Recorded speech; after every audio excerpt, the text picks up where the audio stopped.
Makoli sometime. So those provisions were there. And again, I think there was a proper linkage between the Adamawa state government, the State Emergency Management Agency, and NEMA.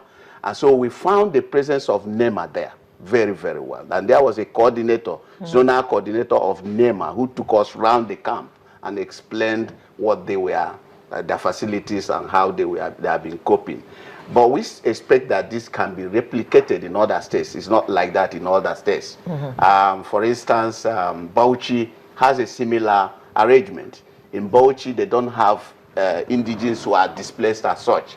But the Bauchi state government set up a scheme that non-indigenes who are displaced can come to Bauchi state and work there. Their children will be given opportunities for education. They are given loans to establish their own houses, to work and remain permanently there. So we were so happy with the arrangement that is being made in Bauchi state, for instance. It's not the same in Nasarawa state. We went to Nasarawa state, for instance. There are about 1,000 indigenes of Taraba state that are also there, facing serious challenges. So I think this is one area that I think we have already notified the Taraba state government. They should also go and take a look at those people there. They are indigenes of Taraba state. Bring their people back home. Bring them back. Well, we encourage... Sorry, are you done? Yes, we encourage state governments to take proactive measures and protect these Nigerians, protect them, the children particularly, who are the futures of this country. For 9 years, they are just living in the camps or so. Sorry, in 2009, since this crisis started, most of them have not seen the four walls of the classrooms. And what do you make out of these children? And their future is bleak, and also the future of this country, if we don't take care of them. Yes. Well, like I said, I don't want, if we're talking about the IDP crisis, I don't want it to look as if it's essentially a Taraba crisis. But let me zero on Taraba because I'm from there and I'm here. And I'm saying that we have a peculiar crisis, considering that we have a lot of influx from states that were already, in the forefront of the crisis of the insurgency, who are neighboring us. And but we must look at another attitude, and that's the attitude of the federal government towards how it relates with these states. Taraba was supposed to be like in the top level of state that was hit. But as I speak to you now, I don't know how much of the federal government, the state is, the presence of the federal government and the kind of assistance to be rendered to state, especially in the northeast. Taraba was excluded. And so they put us in a very, it means that the state government, with its lean resources, we have to cope with all the other challenges in the state. And don't forget that before even the influx of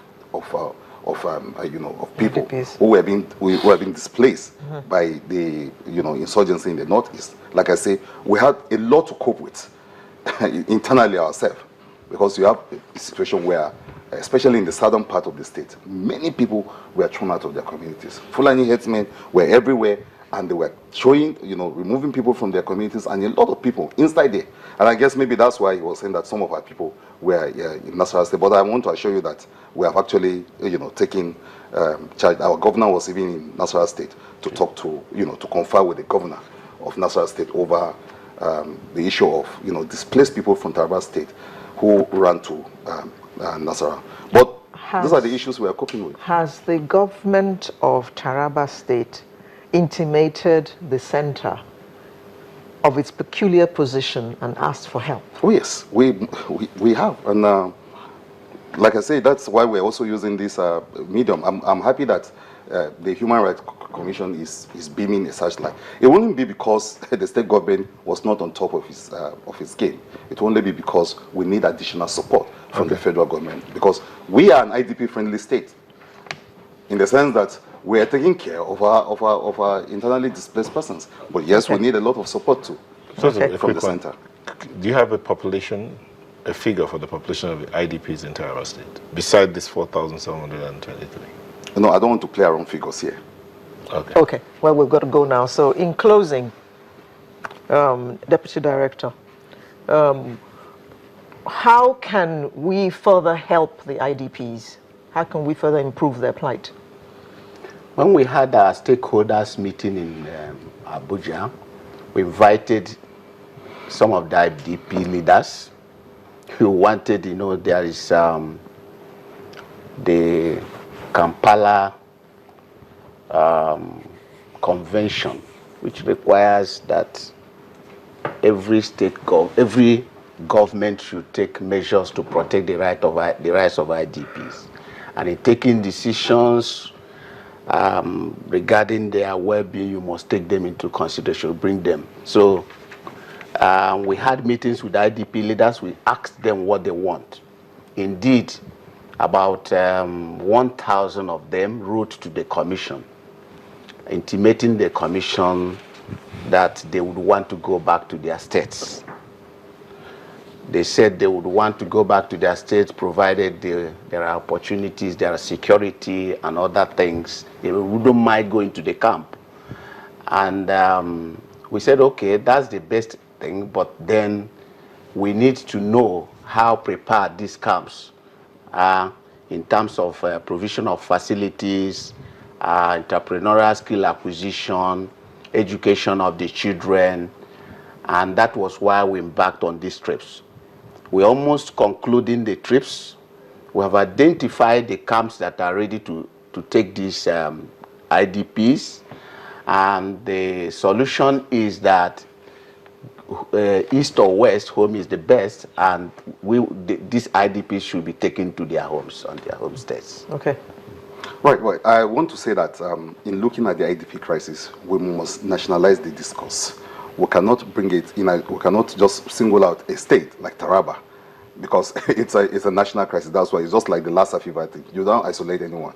A crisis in Taraba with IDP is a crisis everywhere. So we need more of the federal government to play its role in ensuring that these people are resettled. And what is the federal government doing?